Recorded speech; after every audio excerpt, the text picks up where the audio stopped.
Hello tout le monde. Salut, salut. On espère que vous allez bien, que vous avez passé une très bonne semaine et de bonnes vacances, qui sait, si vous revenez de vacances, si vous partez en vacances. Si vous êtes en voilà, vacances. exactement. Aujourd'hui, on a décidé de vous faire une nouvelle vidéo sur les différences entre la France et l'Angleterre, sur ce qu'on a remarqué, parce que maintenant, ça fait plus d'1 an et demi qu'on vit en Angleterre, déjà. Ça fait un petit bout de temps, ouais. C'est vrai que ça passe vite. Hein. Déjà. Donc on s'est dit qu'il y avait pas mal de choses qu'on vous avait pas encore fait remarquer, et donc pourquoi pas le faire dans cette petite vidéo. Ouais. Donc pour ceux qui sont nouveaux sur cette chaîne, je suis Joséphine, et voici... Didier. Ah, ça tirait bien, Didier. Non. Didier. Donc, Désolé au Didier, hein. Oui, Didier. Aucun problème y a pas avec de moi. mal. C'est juste le prénom. Donc en vrai, en fait, il s'appelle... Alexandre. Voilà. On a commencé notre chaîne YouTube il y a presque 1 an maintenant. Et ouais, ça arrive à grands pas, ouais. le 2 septembre. Ouais. Ça arrive très très vite, c'est fou. Déjà. Franchement, c'est 12 mois entiers, ça passe juste trop vite en fait. C'est clair, on s'est pas rendu compte. Ouais. Et du coup, on sort une vidéo tous les dimanches. On essaie de vous donner des conseils pour vous installer en Angleterre. Et aussi plein de trucs un peu rigolos si on en a envie, des vlogs. Enfin, vraiment, on se prend pas la tête, on fait ce qu'on a envie. Donc si ça vous intéresse, n'hésitez pas à vous abonner juste ici et à commenter et à liker la vidéo.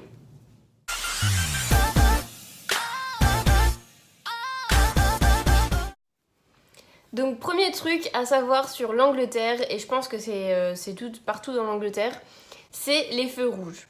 Donc en France, les feux rouges, ils passent au orange avant de passer rouge pour annoncer qu'en fait, il faut ralentir. Ouais. Et bien ici, ils passent aussi au orange avant de passer vert, pour annoncer que tu vas bientôt démarrer. Ouais, c'est ça. En fait, c'est vraiment la couleur d'entre-deux qui a vraiment une signification sur son entre-deux. Elle est présente, elle a une raison en fait. Et du coup, ça me fait penser à la dernière fois où on en parlait avec Tom. C'est vrai que ça te met quand même en garde au moment où il faut que tu te reprépares, parce qu'il y a certaines situations où il faut que tu sois préparé à démarrer, notamment dans les ronds-points qui sont... c'est la merde. Qui sont... voilà, différents hein, dans le Royaume-Uni. Et quand on n'est pas habitué, malheureusement, on peut parfois caler ou... En fait, c'est des petits détails, mais quand tu conduis dans un autre pays, tous ces petits détails-là ont de l'importance parce que en fait, tu te rends compte que, ah, ok, donc ça c'est différent, qu'est-ce que je dois faire? Surtout quand c'est vraiment différent comme ça, quoi.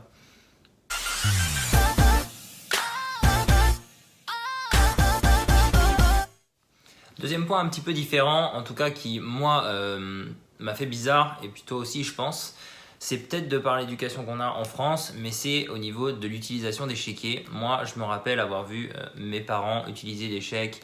À chaque fois qu'il y avait un paiement, c'était un chèque.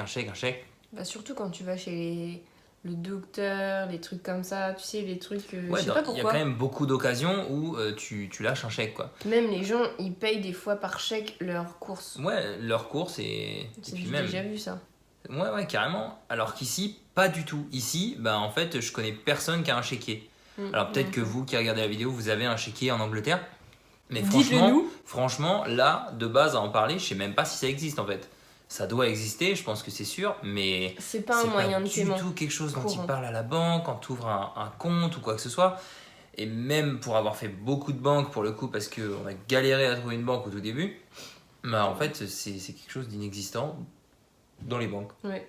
C'est pas un moyen de paiement courant, quoi. En gros, tout le monde utilise la carte ou le cash, mais on n'a jamais vu qui que ce soit payer par chéquier ou qui que ce soit avoir un chéquier en Angleterre. Mais bon, je pense que c'est un truc qui disparaît progressivement aussi en France. Parce que vraiment... Certainement, parce que c'est quand même plus... Les jeunes n'utilisent pas vraiment les chéquiers, et j'ai même des amis qui n'ont jamais eu de chéquier en France maintenant. Après, non, c'est les jeunes, justement, t'en parles, font quand même beaucoup de chèques. Donc, c'est quand même mitigé. Je vois que tu viens de comprendre. Tranquille.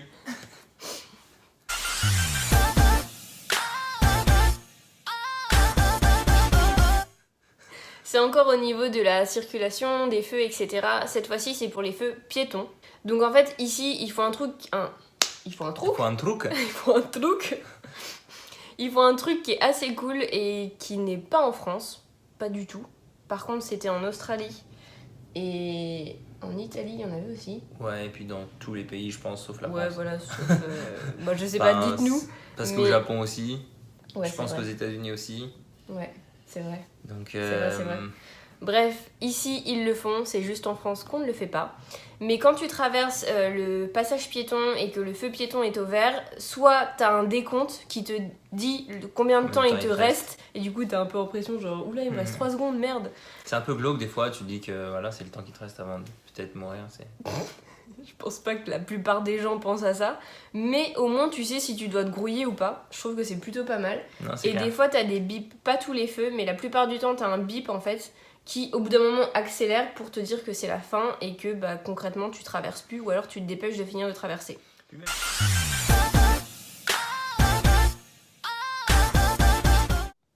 Bon, encore un point qui est un peu différent pour le coup, on s'y fait rapidement, hein, mais le fait de voir tous les enfants en costard. Voilà. À la base, attends, j'y viens.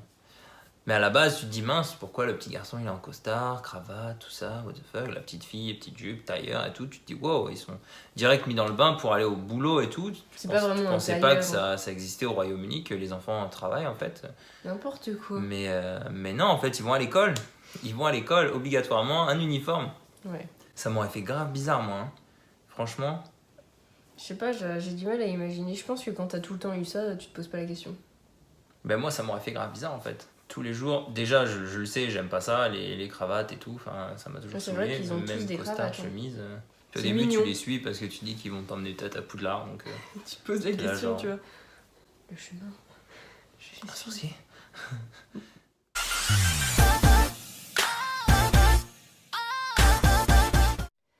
Autre point que franchement au début j'ai eu un petit peu du mal à m'y faire, c'est beaucoup de gens appellent certaines personnes Darling ou My Love. Et ça veut pas dire que c'est un petit surnom personnel parce que concrètement pour nous ça ferait vraiment un surnom intime en fait. Ouais. My Love, si tu traduis, c'est mon amour, ma chérie, c'est vraiment... Sweetie, sweetheart. Mais c'est vraiment un truc hyper personnel, hyper privé pour nous. Mais pas ici, c'est pas dans ce sens-là qu'il l'emploie. Moi, au début, je trouvais même ça un petit peu genre sexiste et un peu rabaissant. Tu sais, les mecs qui te disent non, my love, c'est pas comme ça que ça marche. Moi, vraiment, j'appréciais pas du tout et j'ai encore un petit peu du mal quand ça m'arrive. Parce que c'est que les mecs qui en général disent ça. Hein. Non, c'est pas que les mecs. Ah non, carrément pas. Les grosses caissières là. Non, c'est pas que les mecs. En fait, toute personne peut te dire ça.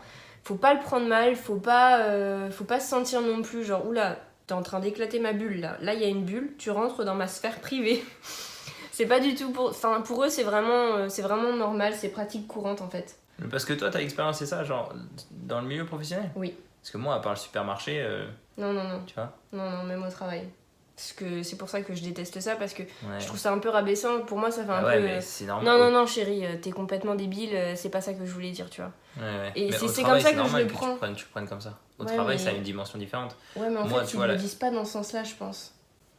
Ouais, attends ça. Dans tous les cas, j'apprécie pas à chaque fois et j'ai un petit peu du mal à... Arrêtez, bordel. Parce que quand c'est la caissière, moi, je trouve que ça s'est démocratisé. Genre, toutes les caissières, elles t'appellent un peu comme ça pour faire gentil, etc. Mais en même temps, elles affichent aucun sourire quand elles disent ça. Donc c'est genre... Bah des fois tu peux le prendre un peu mal quand même, tu vois, pas par la caissière mais... 10 €, my love. Ok. Mais pourquoi ?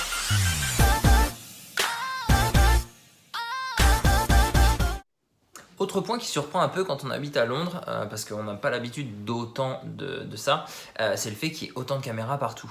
On a l'impression d'être filmé partout. D'ailleurs, ça fait polémique, il y a plusieurs débats et sujets, etc., que c'est vraiment trop partout. Donc, c'est expliqué par le fait que du coup, c'est plus safe, on est plus en sécurité, il y a moins de vols, etc. Mais à chaque fois qu'il y a un vol, en fait, c'est dans les coins où il n'y en a pas de toute façon. Donc, ouais, franchement, je suis pas sûre que... Et les gens n'apprécient pas ça, quoi. Ouais. À Paris, pour le coup, il y a bien moins de caméras qu'à Londres. Ouais. Parce que là, vraiment, CCTV, il est partout, quoi. Il y a des petites caméras partout, dans le métro, dans le train, sur les feux, dans le DLR, sur les même dans regarde, les rues. À notre station de DLR, c'est une toute petite station. Ouais. Et il y en a 1, 2, 3 sûrs, et potentiellement 4, puisque 2 d'un côté, 1 de l'autre, donc peut-être 2 de l'autre aussi. 4 caméras pour une toute petite station. Ouais, une toute déjà, petite c'est station, abusé, quoi. Mais en tout cas, c'est vrai qu'il y en a partout et que c'est un peu surprenant au début pour des Français qui, franchement, en dehors de Paris, t'as pas des caméras de la campagne partout, en plus. Ouais, en plus, nous, on n'est pas vraiment des Parisiens. C'est quoi ce machin ? Qu'est-ce que c'est que ça?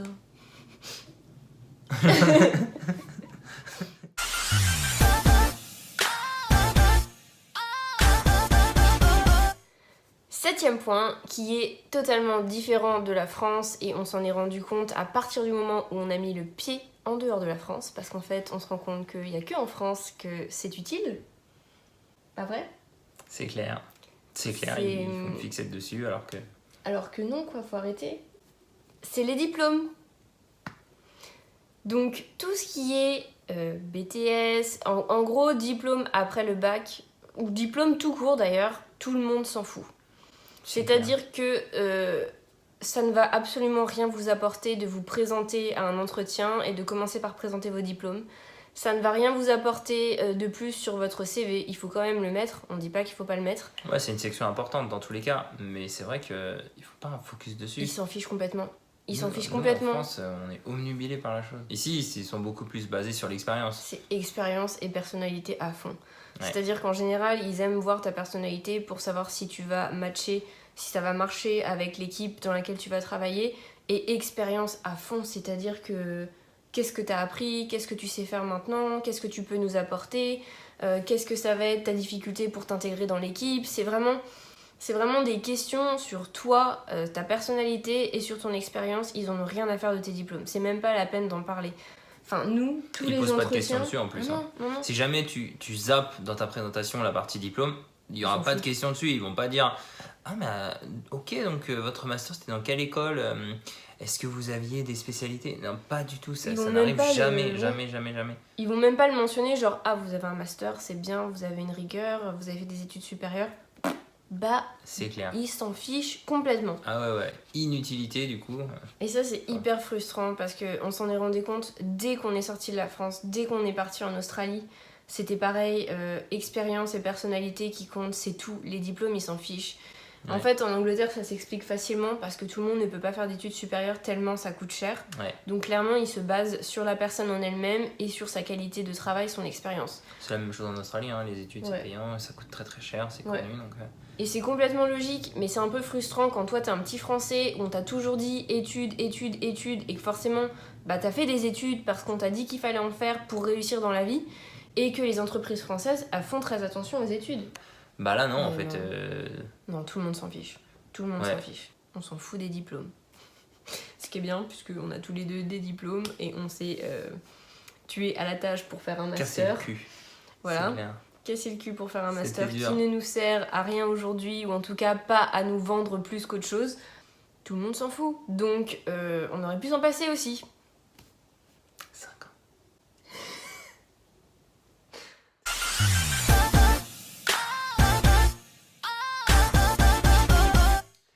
Autre chose un petit peu funny dans un premier temps et puis ensuite relou. Moi en tout cas je trouve ça relou maintenant. C'est le côté que tout est tout le temps magnifique, merveilleux, fabuleux, etc. C'est vrai qu'on en parle des Britanniques et qu'on dit qu'ils sont très polis, ça c'est quelque chose de réel, etc. Mais ils ont trop tendance à rendre les choses dont ils parlent magnifiques. Les mots qui ressortent tout le temps c'est amazing, wonderful, fabulous, lovely. Non mais c'est vraiment tout le temps en fait. Lovely c'est le pire. Ouais, lovely. Bah moi c'est fabulous tout le temps. Bon Ouais. Moi lovely je le supporte pas. Je crois que je peux même pas utiliser ce mot. Ce mot me donne de l'énervement, tu sais. De l'eczéma. De l'eczéma quoi. Il me tue. Non mais c'est vrai, t'entends ce mot là, lovely. Ah putain, ça me donne les gros rageux, tu sais. Non genre... mais c'est vrai, c'est... Quoi, ta vie à toi elle est fabuleuse Non, c'est pas ça, c'est pas par rapport à la vie, c'est ils l'emploient pour tout. Genre, mais oui, comme nous on dirait c'est cool, dans une phrase normale, eux ils disent lovely. Ouais. Sur un ton, je sais pas, ça me... La tête. J'aime pas du tout ce mot. Fabuleux ça me dérange pas, certains mots me dérangent pas, mais le lovely tu vois, fait sortir mes côtés noirs et sombres de ma personnalité. Amazing c'est pareil, c'est tout le temps, tout est amazing. Ouais. Y a pas tout qui peut être amazing. Ouais, ils ont tendance à... T'as fait quoi ce week-end ? Ah bah j'ai été au bar. Ah ouais ? Ouais, c'était trop amazing. Pourquoi ? Bah on a pris un cocktail. Ils surjouent un peu, ouais, c'est vrai, ils surjouent un peu. Ça doit être amazing, franchement. T'étais où ? Non, bah au bar du coin. Et c'était quoi le cocktail ? Un cidre. Ah ouais, donc ça devait vraiment être amazing, ouais, franchement. Par contre, les gens n'utilisent pas trop awesome. Est-ce que c'est plus américain ça? Certainement. Parce que moi, il l'utilise pas trop. Sauf quand il parle de moi, mais genre, en fait, là, c'est justifié. Donc, il est awesome. En fait, tu vois. Il est génial, ce petit.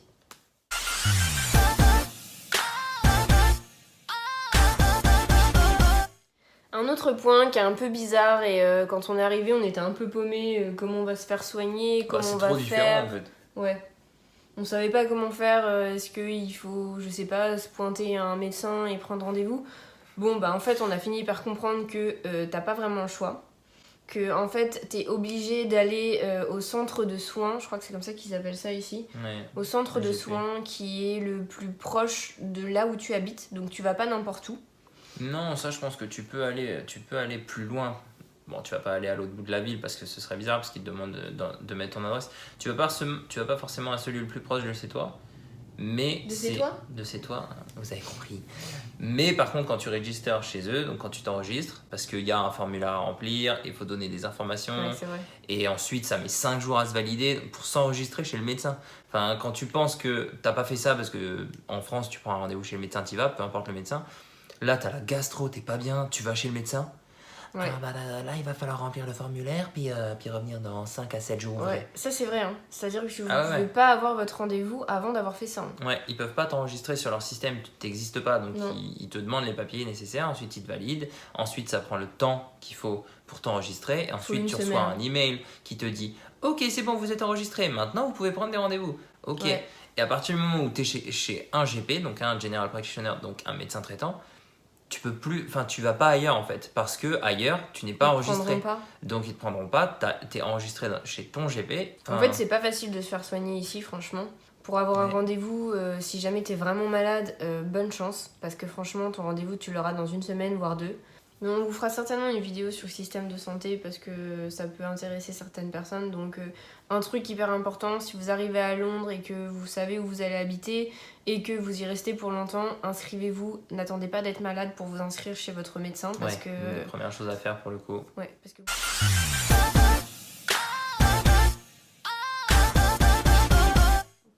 Et du coup, le dernier point pour cette vidéo aujourd'hui, c'est lié également à la santé. C'est que, en fait, les médicaments sont en vente libre, en fait. Enfin, c'est l'effet que ça fait. Pas tous, mais franchement, un bon 90% des médicaments sont en vente libre parce qu'eux n'ont pas des pharmacies comme nous, vraiment dédiées sur la santé où il faut une ordonnance, etc. Non, ils ont des magasins comme Boots, dont on avait parlé dans une autre vidéo, qui vendent des médicaments comme ça dans le coin pharmacie où tu t'y rends, tu expliques et là tu vas récupérer ton médicament. Dans certains cas, il te faut une ordonnance, mais la plupart des médicaments sont quand même en vente libre. Quoi. Ouais, tu as accès à énormément de médicaments, même au supermarché, au Tesco, tu vas trouver plein de cachets, des crèmes, en vente libre, tout simplement. Comme aux États-Unis, je crois que c'est pareil aux États-Unis. Si je pense que c'est à peu près le même système. Et moi, je suis peut-être neuneux, tu vois, mais le fait que ce soit en vente libre, en fait, ça me fait plus chier qu'autre chose, parce que je me dis, si c'est en vente libre, c'est que c'est du paracétamol, ça marche moins bien. Tu vois ? C'est du paracétamol ? Non, mais je sais pas, mais en gros, je me dis que parce que du coup, c'est facile d'accès, t'es pas obligé de passer par la case médecin, ensuite ordonnance, ensuite machin. Ouais, parce qu'en fait, c'est des médicaments qui marchent moins bien, donc ça sert à rien de les prendre. C'est vrai que t'as tendance à alors dire. Alors que je pense pas. Mais ouais, c'est ça. Non, alors qu'en fait, je vais pas l'acheter, ça servira à rien de toute façon. Bah si, peut-être, ça va marcher. C'est vrai. Mais ça, c'est bien le français, j'ai vraiment ça dans la tête. En plus, bon François, le français. Là, j'en parle, mais j'achèterai pas le truc à Tesco, ok ? Bon voilà, c'est tout pour cette petite vidéo. Donc on vous a donné 10 différences entre la France et l'Angleterre. On espère que ça vous aura plu, que c'est des choses que vous saviez pas ou que vous saviez. Si vous en connaissez d'autres qu'on n'a pas du tout pensé, n'hésitez pas à nous le dire dans les commentaires parce que ça nous fait toujours plaisir. N'hésitez pas à vous abonner bien entendu et à liker la vidéo. On vous souhaite une bonne fin de journée, un très bon début de semaine pour demain et une bonne semaine jusqu'à la prochaine vidéo dimanche prochain. Plein de bisous. Salut tout le monde. Salut.